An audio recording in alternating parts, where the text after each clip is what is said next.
Kayong gustong i-rewind, i-pause sandali at i-fast forward sa buhay ninyo as individuals or as a couple, ano yun at bakit? Ako, actually dalawang bagay. Although sinabi din ni Dong to kanina, gusto ko yung mga pagkakataon na maliliit pa yung mga anak ko. Kasi yung mga panahon na yun nandun, naaalagaan ko, nahawakan ko, ang bilis talaga ng panahon, lumalaki talaga, lalo na kapag busy ka, parang pag-uwi mo sa bahay, parang lumaki ng 1 inch, ay 2 inch na. So parang ang bilis lumaki ng mga bata. So sabi ko, sana pwede namin balikan yan para, alam mo yun, yung nandyan pa rin sila, maliliit pa rin sila, pero alam natin hindi mangyayari yan. So, ang next ko, yung wedding day ko. Kasi yung wedding day ko, dalawang bagay din. Nabuo yung pamilya ko. Nandun si mama, nandun si papa, nandun si nanay. At natupad yung pangarap ko na magkaroon ng asawang katulad niya. Hindi yun rewind eh. Sinabi niya yung sagot ko. Hindi, ako yung sa kids eh. Yun talaga. Ako naman yung araw na nanganak sila. Kasi parang gusto ko mas humaba pa yung panahon na kasama sila. Although hindi ko naman sinasabi ayoko sila lumaki, mangyayari yun. Pero yung moment pa na yun, and then gusto kong balik-balikan yan. At syempre, para humaba rin yung samahan din natin. Right. Priceless kasi yung... Oo naman, lahat naman ng mga couples ay nagkakaroon ng challenges, di ba, sa kanilang relationship. Ganon din kami, actually sa amin, early on pa. Pero dahil matibay yung yung respeto namin sa isa't isa, yung pagmamahal, at higit sa lahat, we really recognize that God is at the center of our relationship. Dahil kung ganun talaga, siguradong meron at merong gagabay sa'yo. Ibabalik at ibabalik ka niya sa gitna. You wanna add to that, Marian? Oo, kasi hindi naman natin talaga maiiwasan. Sa isang relasyon, merong hindi pagkakaunawaan.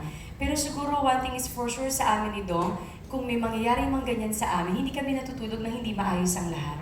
Kailangan may heart-to-heart talk kami at after nun, talagang kailangan nasa sentro talaga siya. Kasi kahit anong plano ang gawin mo, siya pa rin ang masusunod. Siya pa rin ang master natin. Tama, correct. Good answer. And after seeing the teaser and the poster, we would assume this is a heavy drama for you. This time, after ng comedy movies mo, what are your preparations you've made for this comeback on the big screen?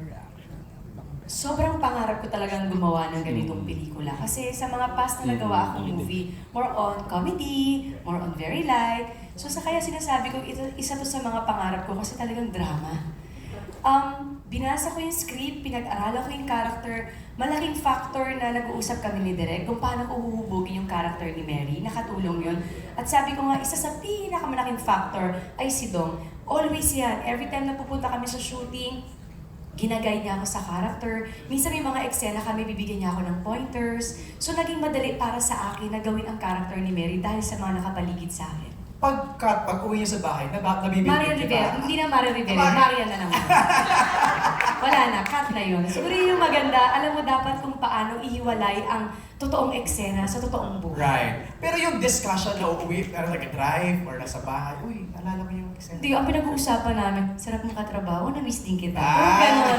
Pero sweet moments kami. Parang mga dalagat binata. Oo, Kaya sweet moments yun yung na. palagi namin sinasabi, tsaka ni Dong na parang going home o kaya papunta sa shooting kasi nagda-drive siya, tapos kaming dalawa. Yun yung moment namin, parang yun yung bonding namin. Right. Kayong dalawa lang no? Dalawa. Walang ibang kasama. Ang follow-up question niya is for Sir Enrico. Isa sa pinakamalinaw na lessons na natutunan ko portraying the character of John is this. Siyempre, may mga bagay na hindi mo talaga pwedeng i-rewind. Imposible mo nang ma-rewind. Kaya make the most of what you have right now. Yung relationships na meron ka, yung mga taong mahal mo, siguraduhin mo, iparamdam mo na mahal mo sila. Kasi baka hindi na dumating yung araw na maibigay mo sa kanila yon. So, bago pa magsisi ang lahat, now is the time for us to live more and to love more.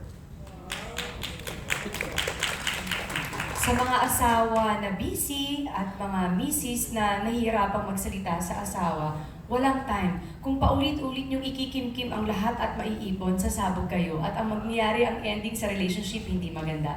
So kung merong pagkakataon at tumitsyempo, kung meron kang nararamdaman na hindi okay, walang masamang diretso yung asawa mo, sabihin mo para maayos niyo agad. Thank you po, Alfred.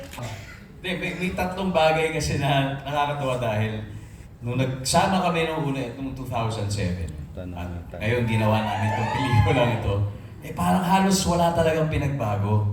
Unang-una, napaka-professional talaga ni Marian. Magmula noon hanggang ngayon, she comes always prepared, she comes on time. Tapos minsan nauuna pa nga sa lahat, nandun na siya, ready na, hindi pa ready yung set. So very, very professional. Pangalawa, alam naman natin kung gaano siya kagaling bilang isang artista. And of course, she gets better and better throughout the years. And finally, kung paano niya tratuhin yung mga tao sa paligid niya. Kasi magmula noon hanggang ngayon, ganun din.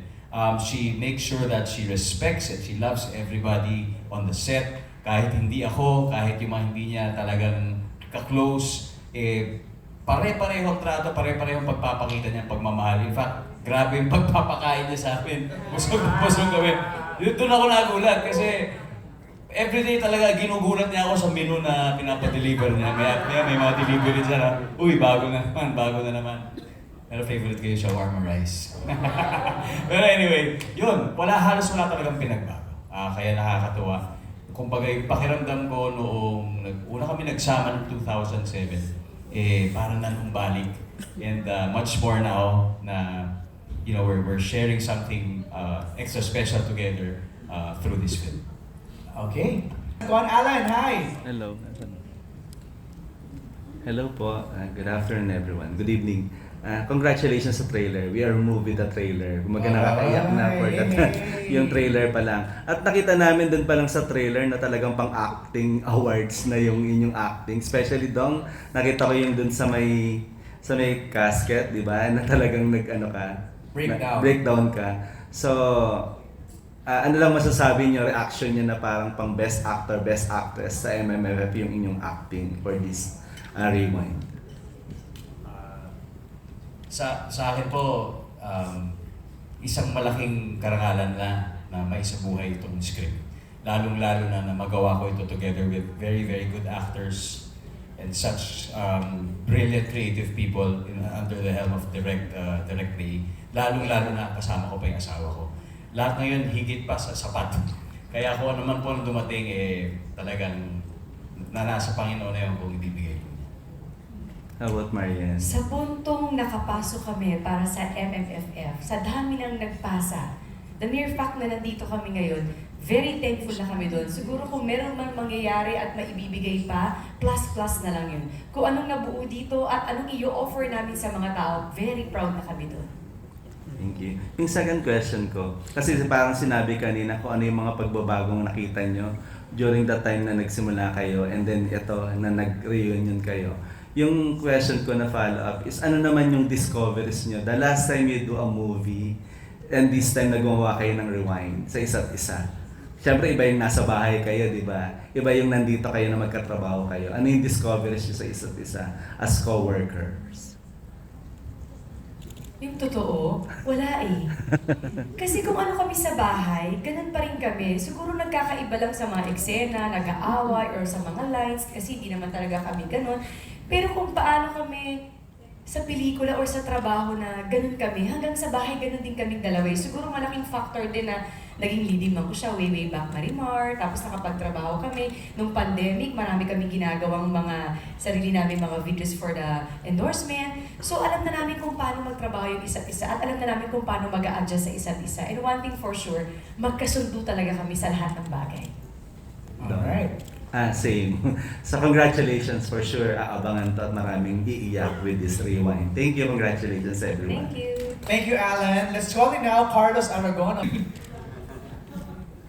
Natawa si Mari. Sandali, pag-iisipan ko na namin yan, ha?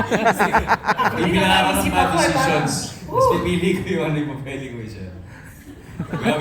Nag-i-edit ka, ha? TikTok nag-i-edit ka. Eh, kasi Mind, ha? naiisip ko, ano mga ba yun? Baka Babalikan ka namin. Kaya lang tayong dalawa na lang. Pero napakagandang tanong, napakagandang tanong. ano na lang po, yung second question. Kung magkakasama po kayo, anong gusto niyo po? Rewind, pause, or forward?